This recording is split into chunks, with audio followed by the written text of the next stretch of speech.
Hello students, I hope you all are fine. My name is Vanisha and I am your biology educator. हम लोग kingdom monitor कर रहे हैं। 2 classes already हो चुकी हैं। This is going to be the last one जहां हम यू बैक्टीरिया या बैक्टीरिया को डिस्कस करेंगे। ठीक है, आई होप आप लोगों ने दोनों पीछे के लेक्चर जो हैं वो देख लिए होंगे। इससे पहले जो कराया था वो बेसिक क्लासिफिकेशन बनाया था कि किस तरह से कौन से साइंटिस्ट ने क्लासिफिकेशन किया है किंगडम्स का, राइट। सो चलिए आगे बढ़ते हैं। आज है पार्ट 3 किंगडम मोनेरा का। पहले हम पढ़ेंगे जनरल कैरेक्टरिस्टिक्स। ये मैं आपको ऑलरेडी पढ़ा चुकी हूँ, 2 क्लासेस में मैं आपको बता चुकी हूँ क्या क्या कैरेक्टरिस्टिक्स होते हैं इसके अंदर। एंड अगर आपने दोनों वीडियोज़ अच्छे से देखे हैं तो आपको ये ऑलरेडी पता होंगे। बैक्टीरियाज भी प्रोकैरियोटिक होते हैं, यूनिसेलुलर होते हैं और मोस्ट एब्यूंडेंट ऑर्गेनिज्म। मोस्ट प्रिमिटिव है, सबसे पहले जो ये धरती पे यही आए थे अर्थ पे। सो ऑब्वियसली ये मोस्ट एब्यूंडेंट है क्योंकि हर एक तरह की क्लाइमेटिक कंडीशन में ये मिलते हैं, चाहे वो एडवर्स हो चाहे वो नॉर्मल हो, बैक्टीरियाज हर जगह पाए जाते हैं। पैप्टिडोग्लाइकन की सेल वॉल होती है, क्रॉस लिंकिंग होती है, पैप्टिडोग्लाइकन की चेन होती है इनके सेल वॉल में। ठीक है, नेकेड सर्कुलर डीएनए होता है, ये मैं आपको बता चुकी हूँ। न्यूक्लियोइड जो है वो अटैच होता है मीजोसोम से। मीजोसोम जो है ये इनवर्ड फोल्डिंग होती है मेम्ब्रेन की ही, जो प्लाज्मा मेम्ब्रेन होती है बैक्टीरिया की उसमें ही इनवर्ड फोल्डिंग हो जाती है, तो इस तरह का स्ट्रक्चर बन जाता है। और इस मीजोसोम पे कुछ रेस्पिरेटरी एंजाइम्स होते हैं, जैसे हमारे अंदर माइटोकॉन्ड्रिया का काम होता है, उसी तरह से बैक्टीरिया के अंदर मीजोसोम्स काम करते हैं। ये रेस्पिरेशन में हेल्प करते हैं बेसिकली। एंड ये फोटो ऑटोट्रॉफिक, सेप्रोफिटिक, पैरासिटिक या फिर कीमो ऑटोट्रॉफिक किसी भी तरह का न्यूट्रिशन ले सकते हैं। अब इनका मतलब समझते हैं। फोटो ऑटोट्रॉफिक मीन्स जो अपना खाना खुद बना सके, राइट, जिनके पास क्लोरोफिल प्रेजेंट हो या क्लोरोफिल लाइक सब्सटेंस प्रेजेंट हो, तो वो ये बैक्टीरिया होते हैं फोटो ऑटोट्रॉफिक। सेप्रोफिटिक होता है जो सड़ी गली जो चीज़ें होती हैं, यानी कि डेड एंड डिकेइंग मैटर जो होता है उस पे ग्रो करते हैं और उससे अपना न्यूट्रिशन लेते हैं। एंड पैरासिटिक किसी और होस्ट सेल के ऊपर रहकर उस होस्ट सेल से अपना न्यूट्रिशन लेना पैरासिटिक होता है। ठीक है, कीमो ऑटोट्रॉफिक मीन्स यहाँ पे कुछ केमिकल रिएक्शंस होती है, केमिकल्स जो है वो टूटते हैं जिसके थ्रू ये अपना फूड बनाते हैं, न्यूट्रिशन लेते हैं। ठीक है, सो ये बेसिकली जनरल कैरेक्टरिस्टिक्स थे जो आप पिछले पहले ही पढ़ चुके हैं, तो एक ओवरव्यू था पुराना एक याद करने के लिए। अब आते हैं टाइप्स ऑफ बैक्टीरिया पर। ये जो टाइप्स ऑफ बैक्टीरिया है वो एक्चुअली जो है शेप के ऊपर है, या कह सकते हैं किस तरह से इनका अरेंजमेंट हो रखा है, कितनी तरह से इनका अरेंजमेंट हुआ है उस पे है ये। ठीक है, जैसे कि फर्स्ट है इसमें एक मिनट, स्ट्रेप्टोकोकस है एंड ये सॉरी स्टेफाइलोकोकस, सार्सिना, कोका, ये सारे कोकाई है, ये बेसिलाई हैं। ठीक है, कॉकस में होता है monococcus, diplococcus, tetracoccus, streptococcus, staphylococcus and sarcina. ठीक है, देखिए मोनो फर्स्ट मैंने बोला है मोनोकोकस। मोनो मीन्स होता है सिंगल, कोकस मीन्स होता है राउंड शेप, जो अगर सिंगली मिले हमें राउंडेड शेप का वो मोनोकोकस होता है। ठीक है, अब नेक्स्ट होता है डिप्लोकोकस। डिप्लो मीन्स 2, डिप्लो जिसमें इस तरह से 2 बैक्टीरिया साथ में होते हैं, और ये कॉकस ऑब्वियसली राउंड शेप के लिए यूज़ होता है, तो डिप्लोकोकस जिसमें 2 हों। एंड टेट्राकोकस मीन्स 4, जैसे कि ये यहाँ पे प्रेजेंट है टेट्राकोकस। एंड स्ट्रेप्टोकोकस होता है चेन में, जैसे ये। ठीक है, इस तरह से चेन में काफ़ी सारे बैक्टीरियाज लगे हुए हैं तो वो स्ट्रेप्टोकोकस होते हैं। ये इसका एग्जाम्पल दे रखा है, स्ट्रेप्टोकोकस पायोजीन्स। नेक्स्ट है स्टेफाइलोकोकस। ये स्टेफाइलोकोकस और ये इसका एग्जाम्पल दे रखा है जिसमें बहुत सारे जो बैक्टीरियाज हैं वो एक झुंड की तरह रहें। ठीक है, ऐसे क्लस्टर टाइप का बना लेते हैं ये। एंड सार्सिना जो होता है ये 3D स्ट्रक्चर होता है। इस तरह से जो बैक्टीरियाज हैं वो इस टाइप में अरेंज होते हैं जो कि एक 3D ज्योमेट्री बनाते हैं। देन आते हैं हम बेसिलस पे। बेसिलाई मीन्स रॉड लाइक, जो लंबे होते हैं इस तरह से, ठीक है। सो बैसिलस में ज़्यादातर स्ट्रेप्टोबैसिलस, पैलिसेड बैसिलस या फिर डिप्लोबैसिलस आता है। डिप्लो मीन्स होता है दो, अगर दो इस तरह से कोई बैक्टीरिया आपस में जुड़े हुए हैं तो वो है डिप्लोबैसिलस। देन पैलिसेड, पैलिसेड होता है स्टेक लाइक, इस तरह से एक के ऊपर एक इस तरह से लगे हुए हैं, ठीक है। एंड थर्ड होता है स्ट्रेप्टोबैसिलस। स्ट्रेप्टोबीन्स वही चेन जैसे स्ट्रेप्टोकॉकस होता है, उसी तरह से स्ट्रेप्टोबैसिलस होता है। सो ये बेसिकली टाइप है कॉकस और बेसिलाई। शेप के अकॉर्डिंग हम इसको क्लासीफाई करते हैं बैक्टीरिया को, ये वो है, ठीक है। इसमें स्मॉलेस्ट जो बैक्टीरियम होता है, इसका नाम आप चाहे तो नोट कर सकते हैं, डायलिस्टर न्यूमोसिनिट्स। डायलिस्टर न्यूमोसिनिट्स जो स्मॉलेस्ट होता है बैक्टीरियम उसको बोलते हैं। ऑब्वियसली स्मॉलेस्ट है तो मोनोकॉकस की फैमिली के अंदर ही आएगा, मतलब मोनोकॉकस टाइप में ही आएगा, बिकॉज वो सिंगल होता है। आगे चलते हैं। अब ये है फ्लैजिलेशन के अकॉर्डिंग डिफ्रेंशिएशन। अगर किसी बैक्टीरिया पे एक फ्लैजिला है, दो फ्लैजिला है, तो उसको हम क्या बोलेंगे। जैसे कि यहाँ पे आपको दिख रहा होगा मोनोट्राइकस, ट्राइकस इस फ्लैजिलेशन को बोलते हैं। मोनो में सिंगल, अगर किसी बैक्टीरिया के एक एंड पर एक फ्लैजिला है तो वो मोनोट्राइकस कहलाएगा। एम्फी मीन्स दो, यानी कि दोनों साइड पे है। लोफो मीन्स होता है एक टफ जो है या एक गुच्छा जो है वो एक ही साइड पर प्रेजेंट है। यहाँ पे देखो ये एक सिंगल, मोनोट्राइकस और लोफोट्राइकस में क्या डिफरेंस है, यहाँ पे एक सिंगल फ्लैजिला है और यहाँ पे बंच ऑफ फ्लैजिला है, ठीक है। पेरीट्राइकस होता है पूरी बॉडी पे, पूरी पेरीफेरी पे फ्लैजिला प्रेजेंट हो। एंड ये है सिफेलोट्राइकस या सियालोट्राइकस। इसमें बंचेस जो होते हैं वो दोनों साइड पे होते हैं, बाकी बॉडी पर फ्लैजिला नहीं प्रेजेंट होते हैं। ए ट्राइकस होता है जिसमें कोई भी फ्लैजिला प्रेजेंट नहीं हो बॉडी पर, ठीक है। तो ये बेसिक से फ्लैजिलेशन के टाइप, फ्लैजिलेशन के अकॉर्डिंग है टाइप्स इन बैक्टीरिया। नेक्स्ट आते हैं ग्राम पॉजिटिव और ग्राम नेगेटिव बैक्टीरिया। अच्छा, बैक्टीरिया ना दो तरह के होते हैं बेसिकली, ग्राम पॉजिटिव और ग्राम नेगेटिव। हम इसको डिफ्रेंशिएट कैसे करते हैं, मतलब हम किसको ग्राम पॉजिटिव बोल रहे हैं और किसको ग्राम नेगेटिव बोल रहे हैं। सबसे पहले तो ये ग्रुपिंग जो है वो ग्राम स्टेन से होती है और ये नाम उसको दिया गया है बिकॉज ऑफ द डिस्कवरर, जो साइंटिस्ट है उनके नाम पे रखा गया है, क्रिश्चियन ग्राम। क्रिश्चियन ग्राम ने दिया था ग्राम स्टेन, जिसके बेस पे हमने डिफ्रेंशिएट किया ग्राम पॉजिटिव और ग्राम नेगेटिव बैक्टीरिया को। देखो पहले समझ लेते हैं इसमें क्या होता है। इसमें आपको क्या करना होता है, आप बैक्टीरिया को लेकर क्रिस्टल वॉयलेट में, क्रिस्टल वॉयलेट एक वीक एल्कलाइन सोल्यूशन होता है, क्रिस्टल वॉयलेट के अंदर हम डालते हैं और उसके अंदर क्रिस्टल वॉयलेट का कलर थोड़ा सा ब्लू या पर्पलिश कलर होता है, ठीक है, उसमें हम डालते हैं। तब उस टाइम पे अगर हम क्रिस्टल वॉयलेट में डालते हैं तो दोनों बैक्टीरियाज जो हैं वो कलर हो जाते हैं।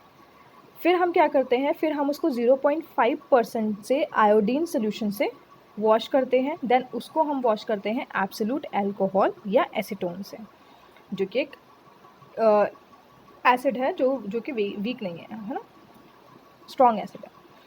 तो आपने पहले कलर क्रिस्टल वॉयलेट से उसको कलर किया, दोनों हो जाएंगे, उसमें आपको डिफ्रेंशिएशन पता नहीं चलेगा।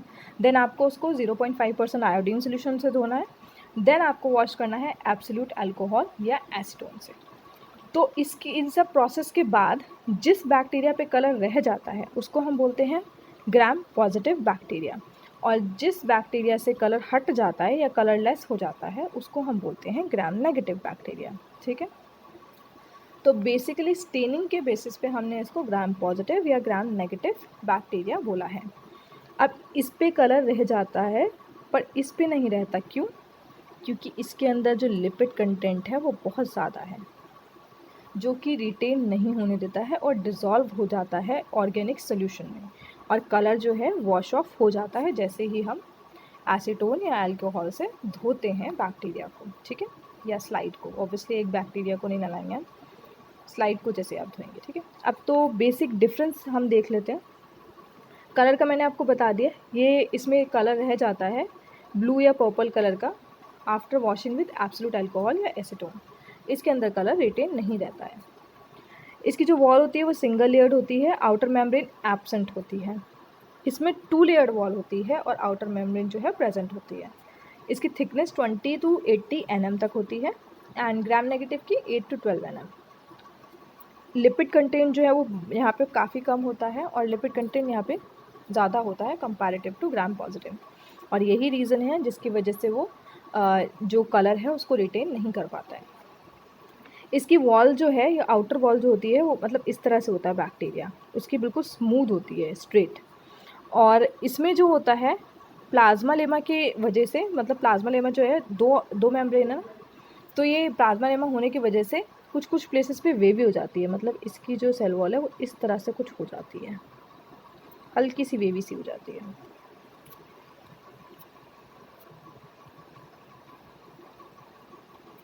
देन इसमें म्यूरिन या म्यूकोपेप्टाइड जो है वो 70 to 80% होता है। इसका मतलब वैसे पेप्टिडोग्लाइकन से ही होता है, उसी को हम बोलते हैं म्यूरिन या म्यूकोपेप्टाइड। इसमें 10 to 20%, इसके अंदर पेप्टिडोग्लाइकन कम होता है। बेसल बॉडी जो है flagellum has 2 rings of swellings. अब इसका क्या मतलब है, जब बैक्टीरिया जो है जहाँ से फ्लैजेला निकला होता है ना, ये पॉइंट जो होता है जहाँ से फ्लैजेला निकला होता है उसको बोलते हैं हम बेसल बॉडी, फ्लैजेलम की बेसल बॉडी। यहाँ पे कुछ रिंग्स होती हैं, तो यहाँ पे 2 रिंग्स मिलती हैं और यहाँ पे 4 रिंग्स मिलती हैं, ठीक है। बेसिकली रिंग्स को हम PMS इनसे डिनोट करते हैं, और SPML टाइप की रिंग्स होती हैं, इनको नाम दिया गया है S ring, P ring, M ring, L ring. तो जो ये वाला जो बैक्टीरिया है इसके अंदर 2 ही रिंग होती है सेल वॉल में, L + P। और जो ग्राम नेगेटिव बैक्टीरिया होता है इसमें S + M भी होता है और L + P तो होता ही है, ठीक है। तो 2 तरह की रिंग से मिलती हैं। जब आप फ्लैजेला पढ़ेंगे तो उसमें ये सारी चीज़ें आपको बहुत अच्छे समझाई जाएगी, सेल चैप्टर में है बेसिकली। अब आते हैं मीजोसोम्स आर मोर प्रोमिनेंट, मतलब मीजोसोम्स ज़्यादा मिलते हैं संख्या में और यहाँ पे थोड़े कम होते हैं। Bacterias are more susceptible to antibiotics, मतलब ये इतना रेजिस्टेंट नहीं कर पाते हैं और एंटीबायोटिक्स अगर आप लेते हैं या एंटीबायोटिक्स की प्रेजेंस में रहते हैं तो ये मर जाते हैं ईजिली। बहुत ही कम जो है ग्राम पॉजिटिव वो पैथोजेनिक होते हैं, पैथोजेनिक मतलब डिजीज़ कॉजिंग बैक्टीरिया होते हैं, लेकिन यहाँ ऐसा नहीं होता। They are more resistant to antibiotics, ये ज़्यादा रेजिस्टेंस होते हैं और यही जो होते हैं पैथोजेनिक होते हैं। ग्राम नेगेटिव मोस्टली बैक्टीरिया जो हैं वो डिजीज़ कॉजिंग बैक्टीरिया होते हैं। इसमें पोरिन्स एब्सेंट होता है। पोरिन्स और hydrophilic channels occur outer membrane of the cell wall. ये पोरिन्स और ये जो हाइड्रोफिलिक चैनल की बात हो रही है, ये एक्चुअली जब आप लेयर्स पढ़ेंगे ना, बाइलिपिड लेयर मॉडल आप लोगों ने पढ़ा होगा, तो उसमें जो चैनल्स बनते हैं, जो इलेक्ट्रोलाइट्स है या जो आयन्स हैं उनको ट्रांसपोर्ट करने के लिए, बाहर अंदर करने के लिए इस तरह के चैनल्स बनते हैं सेल वॉल के अंदर। तो यहाँ पे वो एब्सेंट होते हैं, यहाँ पे प्रेजेंट होते हैं। सेल वॉल कंटेन्स टिकॉइक एसिड, इनके सेल वॉल में टिकॉइक एसिड होता है और इनके में प्रेजेंट नहीं होता, ये एक तरह का केमिकल है, ठीक है। तो ये हुआ हमारा डिफरेंस के बारे में, gram positive gram negative bacteria के बारे में। आई होप आप लोगों को इतना क्लियर होगा। अब आगे चलते हैं। ये एक डिफरेंस के तौर पे ये डायग्राम लिया गया है। देखिए, ये पेप्टिडोग्लाइकन जो है वो ग्राम पॉजिटिव बैक्टीरिया में 4 लेयर प्रेजेंट हुई है, बट यहाँ पे ओनली सिंगल है। और यहाँ पे आउटर मेम्ब्रेन है जो कि लिपिड की बनी होती है, जो कि काफ़ी स्ट्रॉन्ग है। तो इसी वजह से ज़्यादातर पैथोजेनिक होते हैं, एंटीबायोटिक्स इन पे ईजिली काम नहीं करती। और कलरिंग जो होती है वो एक्चुअली इसी वजह से ही होती है। ग्राम पॉजिटिव बैक्टीरिया में रिटेन जो रहता है ना, वो पेप्टिडोग्लाइकन लेयर में ही रहता है कलर रिटेन। यहाँ पे सिंगल लेयर होती है इसलिए ये कलर नहीं ले पाता, और यहाँ पे 4 रिंग प्रेजेंट होती है, 4 लेयर प्रेजेंट होती है, तो ये कलर ले लेता है, इसीलिए ग्राम पॉजिटिव हो जाता है ये, ठीक है।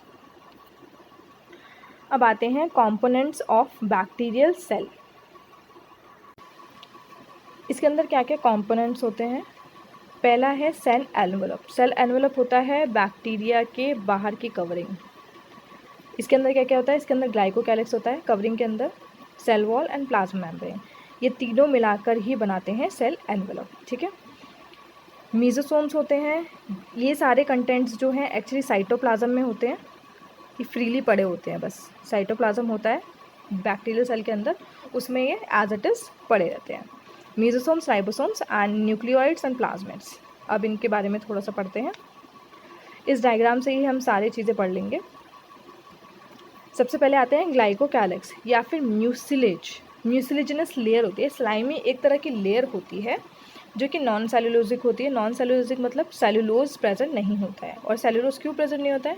क्योंकि सेलुलोज जो है वो ज़्यादातर प्लांट सेल में प्रेजेंट होता है, ये उससे प्रिमिटिव वाले हैं, इसलिए इनमें सेलुलोज प्रेजेंट नहीं होता है। ठीक है। स्लाइमी लेयर होती है, चिकनी होती है। अगर किसी किसी बैक्टीरिया में जो पैथोजेनिक होते हैं मोस्टली, ये हार्ड, ये वाली जो बाहर वाली लेयर है वो हार्ड होती है, तो उसको तब हम कैप्सूल बोलते हैं। अगर नॉर्मली स्लाइमी लेयर प्रेजेंट है तो उसको म्यूसिलेजिनस लेयर या फिर ग्लाइकोकैलिक्स बोलेंगे। बट अगर यही लेयर टफ है, स्ट्रॉन्ग है, तो उसको हम कैप्सूल बोलते हैं, तो वो कैप्सुलेटेड बैक्टीरिया हो जाता है। ठीक है। देन इसके बाद जस्ट लेयर है सेल वॉल। सेल वॉल में आप लोगों को पहले भी बता चुकी हूँ, सेल वॉल का कैरेक्टरिस्टिक फीचर होता है पैप्टिडोग्लाइकन। पैप्टिडोग्लाइकन यहाँ पे प्रेजेंट होता है, और इसी सेल वॉल की वजह से एक और काम होता है, ये हाइपोटोनिक सोल्यूशन में सेल को बर्स्ट नहीं होने देता है, मतलब बैक्टीरिया को बर्स्ट नहीं होने देता है। ठीक है। इसकी थिकनेस अच्छी खासी होती है एंड यहीं पे प्रेजेंट होता है पैप्टिडोग्लाइकन। पैप्टिडोग्लाइकन क्या होता है? उसके अंदर रिपीटेड यूनिट्स होती है या चेन होती है किसकी? नैम और नैग। ये मैं आपको पहले भी पढ़ा चुकी हूँ, जब हमने किंगडम मोनेरा स्टार्ट किया था तब मैंने आपको बेसिक डिफरेंस बताया था इनके बारे में, that N acetyl muramic acid and N acetyl glucosamine acid, N acetyl glucosamine acid, glucosamine. ठीक है। तो ये दो चीज़ें प्रेजेंट होती हैं जो कि पेप्टाइड बॉन्ड से बंधी हुई होती हैं, ये इसके सेल वॉल में प्रेजेंट होती है, जो कि कैरेक्टरिस्टिक फीचर है बैक्टीरियल सेल वॉल का। अब इसके जस्ट नीचे आती है प्लाज्मा मेम्ब्रेन।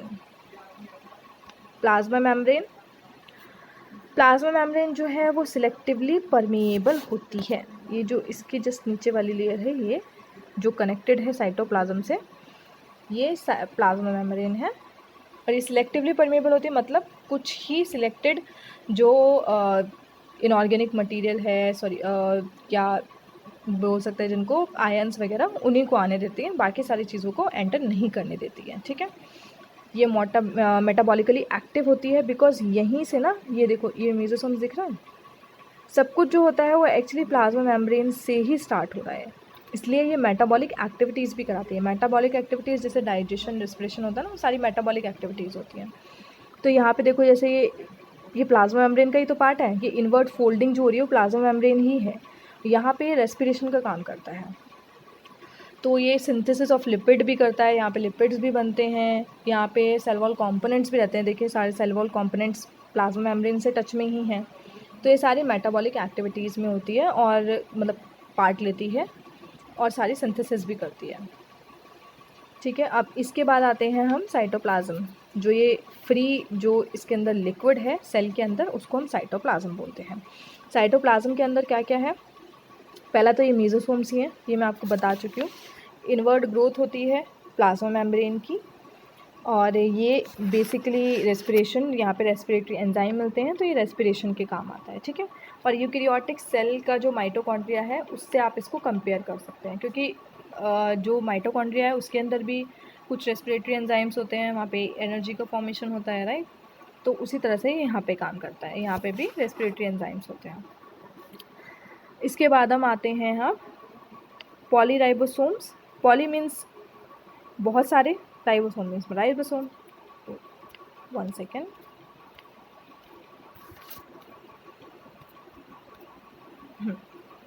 ठीक है। तो ये है राइबोसोम्स एंड दिस आर पॉलीराइबोसोम्स। जब बहुत सारे राइबोसोम से एक चेन बना लेते हैं तो उसको पॉलीराइबोसोम बोलते हैं, सिंगल है तो उसको राइबोसोम बोलेंगे। राइबोसोम्स यहाँ पे 70S टाइप के होते हैं, ये मैं आपको पहले ही बता चुकी हूँ। हमने डिफरेंस किया था प्रोकैरियोटिक सेल्स और यूकैरियोटिक सेल्स में, जिसमें दो तरह की सब यूनिट होती है, 50S and 30S। 30S is the smaller सब unit and 50S is the larger सब यूनिट। ये हम ऑलरेडी पढ़ चुके हैं इस चीज़ को, राइट। एक ये दिख रहा होगा आपको फिलामेंट। फिलामेंट ये है फ्लैजेलम, फ्लैजलम अभी मैंने आपको बताया था, ये जहाँ से कनेक्टेड होता है ना उसको बेसल बॉडी कहते हैं। ये कनेक्शन जो है इसको बेसल बॉडी कहते हैं, और ये जो पार्ट होता है इसको हुक बोलते हैं, जहाँ से अटैच रहता है। और ये पूरा फ्लैजलम, इसके अंदर फ्लैजलिन प्रोटीन होती है। एंड ये मैं आपको बता चुकी हूँ, ग्राम पॉजिटिव और ग्राम नेगेटिव बैक्टीरिया में एल और पी रिंग होती है, और ग्राम जो पॉजिटिव बैक्टीरिया होता है उसमें एल पी और एस एम दोनों होती हैं। सो ये था इसका बेसिक स्ट्रक्चर। इसमें और कुछ नहीं है, ये आरएनए है। And has the genetic material, nuclear body है न्यूक्लियोइड। ये जो बीच में कॉइल्ड स्ट्रक्चर है इसको बोलते हैं हम डीएनए या फिर genetic material of bacterial cell, जो कि नेकेड होता है एंड इस तरह से ये कॉइल्ड फॉर्म में रहता है। तो इस कॉइल्ड फॉर्म को हम बोलते हैं न्यूक्लियोइड। आरएनए प्रेजेंट होता है इसमें, एंड एक प्लाज्मिड भी प्रेजेंट होता है। प्लाज्मिड एक्स्ट्रा सेलुलर डीएनए की तरह काम करता है। जैसा डीएनए का काम होता है वैसे ही ये भी एक फ्री होता है। प्लाज्मिड भी रेप्लिकेट करके अपने दूसरी कॉपीज़ बना सकता है। ये भी ऑटोनॉमस बॉडी होता है जैसे कि डीएनए होता है। डीएनए खुद को रेप्लिकेट कर सकता है, अपनी कॉपीज़ बना सकता है, उसी तरह से प्लाज्मिड भी होता है। और ये एक्स्ट्रा न्यूक्लियर या एक्स्ट्रा क्रोमोसोमल मटेरियल कहलाता है। सो ये जो थे बेसिक कंपोनेंट्स थे एक बैक्टीरियल सेल के। अब आगे चलते हैं, इसमें रिप्रोडक्शन किस तरह से होता है बैक्टीरिया में। बैक्टीरिया में रिप्रोडक्शन 3 तरह से होता है। बाइनरी फिजन, मतलब एक सेल है उसके 2 पार्ट हो गए एंड 2 डिफरेंट पार्ट बन गए, वो होता है बाइनरी फिजन। ठीक है। Sporulation, spores formation. बैक्टीरिया में एक्चुअली स्पोर फॉर्मेशन जो होता है वो एडवर्स कंडीशन या अगर कभी इन्वायरमेंटल कंडीशन जो है वो फेवरेबल नहीं है तब स्पोरुलेशन होता है। एंड सेक्सुअल रिप्रोडक्शन, इसके अंदर ट्रू सेक्सुअल रिप्रोडक्शन नहीं होता है, यहाँ पे पैरासेक्सुअल कंडीशन या पैरासेक्सुअलिटी बोल सकते हैं इसको। ये 3 तरीके से होता है, कॉन्जुगेशन, ट्रांसफॉर्मेशन एंड ट्रांसडक्शन। तो अब हम इसके बारे में थोड़ा सा पढ़ेंगे। पहला है बाइनरी फिजन। ये आप यहाँ पे देख सकते हैं, ये है प्लाज्मा मेम्ब्रेन, बैक्टीरियल सेल है, डबल वॉल्ड है। अब मीजोसोम यहाँ पे हाईलाइट करके दिखाया गया है बिकॉज ये डिवाइड होके दोनों सेल्स में जाता है। तो यहाँ पे देखिए पहले साइटोप्लाज्मिक डिवीजन होगा, साइटोप्लाज्म का डिवीज़न हुआ, जो न्यूक्लियोइड था उसका डिवीजन हुआ एंड मीजोसोम का डिवीजन हुआ। देन इनके बीच में ये फरो बनना स्टार्ट हुई। ये सेंट्रीपिटल फरो होती है या सेंट्रीपिटल कॉन्ट्रैक्शन होता है। सेंट्रीपिटल मीन्स अंदर की तरफ और सेंट्रीफ्यूगल मीन्स बाहर की तरफ अगर कोई कॉन्ट्रैक्शन हो रहा है। ठीक है। ये वाली जो है वो डॉटर न्यूक्लियर बॉडी है और ये न्यू सेल बनेगा। अब डबल वॉल्ड हो गई, बीच में कॉन्स्ट्रिक्शन जो है वो पूरा कंप्लीट हो गया।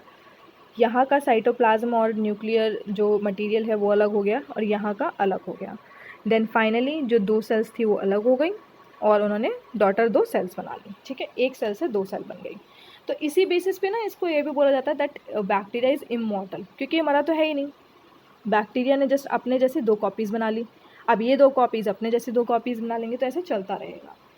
हालांकि ये पूरी तरह से भी ट्रू नहीं है बिकॉज कभी कभी एडवर्स कंडीशन होती है तो ये मर भी जाते हैं। So they are not completely, but हाँ प्रोसेस के हिसाब से देखें तो ये इमॉर्टल कहलाते हैं। ये है स्पोरुलेशन।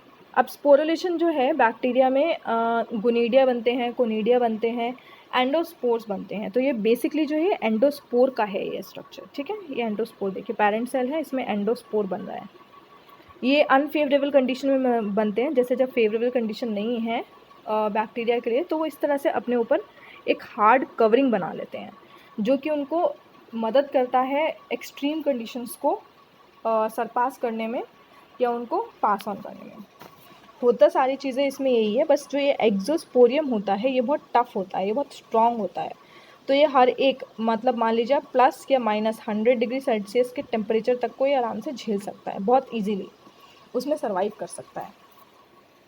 एंड जैसे ही फेवरेबल कंडीशन मिलती है इसको, ये just break out and the new cell और new bacterium arises from the endospore. तो इस तरह से भी ये सर्वाइव कर जाते हैं और काफ़ी टाइम तक जो है एक कंडीशन को ये झेल सकते हैं, एडवर्स हार्श कंडीशन को ये झेल सकते हैं। बट ये एंडोस्पोर्स बनाने वाली जो क्वालिटी है वो सारे बैक्टीरियाज में प्रेजेंट नहीं होती है, सिर्फ 2 बैक्टीरियाज हैं जिनके अंदर ये प्रेजेंट होती है, बिकॉज इनके अंदर एक बहुत एंटीकोगुलेंट केमिकल होता है जिसको बोलते हैं डिपिकोलिनिक एसिड। एक सेकेंड मैं इसको क्लियर कर देती हूँ जिससे आपको अच्छे से दिखेगा ये। फिर DIPI कोलिनिक COLINIC, ठीक है, एसिड। ये एंडोस्पोर जो है उसकी सेल वॉल में प्रेजेंट होता है और ये इसको हाई रेजिस्टेंस देता है। यही जो केमिकल है उसको हाई रेजिस्टेंस देता है हर तरह के टेम्परेचर को झेलने के लिए।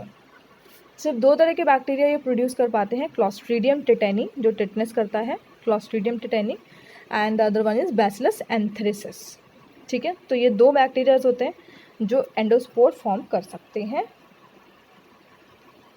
एंड नेक्स्ट स्लाइड पे आते हैं, ये है अदर जो मैंने आपको बताया था, सेक्सुअल रिप्रोडक्शन, ठीक है। ये 2 हमने कर लिए हैं, ये 2 हमने ऊपर वाले कर लिए हैं, बाइनरी फिजन हो गया, स्पोरुलेशन हो गया जिसमें हमने एंडोस्पोर पढ़ा। अब हम करेंगे सेक्सुअल रिप्रोडक्शन। सो पहला वाला जो स्लाइड है वो एक्चुअली कॉन्जुगेशन है। इसमें देखिए बेसिकली क्या होता है, एक हमारे पास डोनर होता है और एक होता है रेसिपिएंट। अब डोनर और रेसिपिएंट क्या होता है, डोनर जो होता है ये मेल सेल होता है, मेल सेल या मेल बैक्टीरियम जो कि F पॉजिटिव, फर्टिलिटी फैक्टर बोलते हैं F को, F पॉजिटिव होता है। रेसिपिएंट होता है फीमेल सेल और ये होता है F negative, means fertility factor present है, फर्टिलिटी फैक्टर प्रेजेंट नहीं है, एब्सेंट है। तो उस बेसिस पे ये डिफरेंस होता है। तो इनके बीच में जब जेनेटिक मटेरियल जो है एक्सचेंज होता है तो उसको हम कॉन्जुगेशन कहते हैं। यहाँ पे हमारे पास, इसीलिए इसको पैरासेक्सुअल बोला जाता है क्योंकि कम्प्लीटली सेक्सुअल नहीं है, बट हाँ यहाँ पे मेल और फीमेल सेल का डिफ्रेंसिएशन है, इस वजह से पैरासेक्सुअल कहलाता है। तो यहाँ पे देखिए ये F प्लाज्मिड है, ये डोनर है, मीन्स ये मेल है, ये F पॉजिटिव है, और ये वाला F नेगेटिव है या फिर फीमेल है, ठीक है, ये रेसिपिएंट है। अब यहाँ पे एक कॉन्जुगेशन ट्यूब बना, इसको कॉन्जुगेशन ट्यूब बोलते हैं। देन यहाँ से धीरे धीरे ये ट्यूब मर्ज हुआ, मर्ज होने के बाद यहाँ से जो इसका DNA का जो बोल सकते हैं सेगमेंट है वो इस सेल में पास ऑन हो गया। जैसे ये पास ऑन हुआ ट्यूब्स अलग हो गई, ये ओल्ड डोनर था, ये न्यू डोनर हो गया, ठीक है। अब दोनों ये मेल सेल्स हो गई हैं। यहाँ पे भी अब डोनर जो F पॉजिटिव है वो प्रेजेंट है, फर्टिलिटी फैक्टर, और यहाँ पे भी है, देखो F प्लाज्मिड, ठीक है। तो ये जो है कॉन्जुगेशन कहलाता है। कॉन्जुगेशन ट्यूब बनती है इसके अंदर, देन जो जेनेटिक मटेरियल है वो दूसरी सेल में पास ऑन होता है। इसके बाद आते हैं हम ट्रांसडक्शन पे। इससे पहले हम ट्रांसफॉर्मेशन पढ़ लेते हैं। ट्रांसफॉर्मेशन में क्या होता है, देखो addition of foreign deoxyribonucleic acid DNA into a bacterium. यहाँ पे बेसिकली जस्ट ये ग्रिफिथ ने किया था, फ्रेडरिक ग्रिफिथ ने इसका डिस्कवरी किया था। एंड इसमें क्या होता है, जस्ट जो बैक्टीरियम है वो अब्जॉर्ब कर लेता है दूसरे के DNA या जो न्यूक्लियर मटेरियल है उसको जस्ट ऑब्जर्व कर लेता है, और ये सारी इसने ऑब्जॉर्ब किया और ये इसके अंदर आ गया, ये ट्रांसफॉर्म्ड सेल बन गई which has a new DNA, ठीक है। तो इसमें ज़्यादा कुछ नहीं होता है, एक बैक्टीरियम है, बैक्टीरियम ने दूसरा जो DNA है उसका एक प्लाज्मिड को एनगल्फ कर लिया या फिर अब्जॉर्ब कर लिया। देन अब आते हैं हम लास्ट जो हमारा है वो है ट्रांसडक्शन। ट्रांसडक्शन में देखो हमें एक वायरस की ज़रूरत होती है। एक वायरस जो है वो जेनेटिक मटेरियल को ट्रांसफ़र करता है सेल के अंदर। एक बैक्टीरियोफेज होता है डोनर सेल का जो हम बैक्टीरिया से अटैच करते हैं। देन इसके बाद पेनिट्रेशन होगा जेनेटिक मटेरियल का into the chromosomal DNA of donor cell. Donor cell के अंदर ये पेनिट्रेट करेगा genetic material. Then degradation of chromosomal cell, chromosomal DNA। जो क्रोमोसोमल DNA है ये टूटना स्टार्ट होगा या डिग्रेड होना स्टार्ट होगा। Then assembly of bacteriophages which occasionally carries bacterial DNA and cause cell lysis। Cell lysis मतलब होता है सेल का टूटना या डिवाइड होना, ठीक है, टूटना बेसिकली। तो ये टूट जाएगा। Attachment and penetration of bacteriophage that carries donor cell DNA into the recipient cell. अब यहाँ से जो डीएनए, देखो यहाँ पे कुछ में रेड है, कुछ में ब्लू है, तो ये तो हमारा रेसिपिएंट वाला है जो हम डोनर से जो हमें आया हुआ है, और ये रेसिपिएंट, सॉरी ये वाला डोनर वाला है और ये रेसिपिएंट है रेड वाला, ये मतलब खुद का है उसका। तो ये डोनर से आया एंड लास्ट जो है ट्रांसडक्शन में यही होता है, डोनर और रेसिपिएंट का मिलकर एक नया कॉम्बिनेशन बनाता है। तो यहाँ पे रिकॉम्बिनेंट डीएनए बनता है, carries face DNA, face DNA यानी कि बैक्टीरियोफेज से जो लिया हुआ डीएनए है जेनेटिक मटेरियल वो, एंड देन रेसिपिएंट्स क्रोमोसोम और डीएनए जो रेसिपिएंट का है, जिसके अंदर हम बाहर का जो बैक्टीरियोफेज का डीएनए या बाहर का फॉरेन डीएनए को बोलते हैं, फॉरेन डीएनए को जहाँ हम इंट्रोड्यूस कर रहे हैं, ठीक है। तो एक पार्ट फॉरेन डीएनए का होगा उसमें और एक पार्ट जो है वो उसका खुद का होगा। तो यहाँ पे रिकॉम्बिनेशन बनता है जिसको रिकॉम्बिनेंट डीएनए बोलते हैं। तो ट्रांसडक्शन इस तरह का होता है, यहाँ पे जेनेटिक मटेरियल का एक्सचेंज होता है और एक नया डीएनए बनता है। सो आई होप आप लोगों को ये क्लियर होगा। ये था बैक्टीरिया के बारे में। अब हमने किंगडम मोनेरा जो है वो पूरी तरह से कंप्लीट कर लिया है, ये लास्ट लेक्चर था।